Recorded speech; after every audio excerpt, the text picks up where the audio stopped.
Loktak Project Amadi Ithai Dam Louthoktriphaoba Loktak Pat Amadi Sangai Kanba Shukngam Ngamloi haina People's Committee on Restoration of Loktak and its Associated Wetlands Manipur PCR Longi convenor Soibam Tomba na phongdorakli. Wafam asi ngasi Bisnupur District ki manung chanba Central Lambigi Loktak mapan da pangthokhiba paumishinga unaba amada mahangna phongdokhibani. Paugi mifam aduda Soibam Tomba na hai Manipur lengak asibu luchingliba Chief Minister N Brena Manipur miyamgi kholau tabiduna Loktak Hydroelectric Project modernization tawbagi matangda khanan nainanaba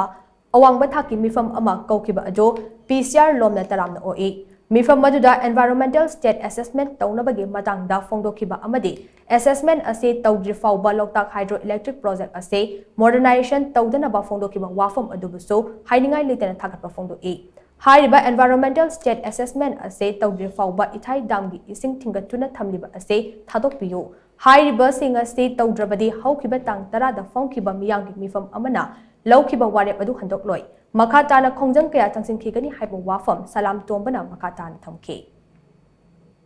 People's Committee on Restoration of Loktak and its Associated Wetlands Manipur Taram Nagoi Sigonlova EAI gi final report Louthoktriphaoba Loktak National Hydroelectric Power Corporation gi function level Amadi Ithai village get pung phana hanggu masi Louthoktriphaoba People's Committee on Restoration Loktak and its Associated Wetlands Manipur gi December gi tang 10 da pangthokhiba miyam gi mifamna lawkhiba warak ki matung ina hariba thabak sing asi thabak to Louthoktriphaoba miyam gi loinana khongchang changsin balep khiroi Ithai village asi decommission Louthoktriphaoba Loktak Pat Kanba Shukngam Ngamloi national park asi daliriba Sangai Kanba Shukngam Ngamloi maram aduna Ithai village decommission tawbiu amusung Sangai amusung Loktak project Loktak Pat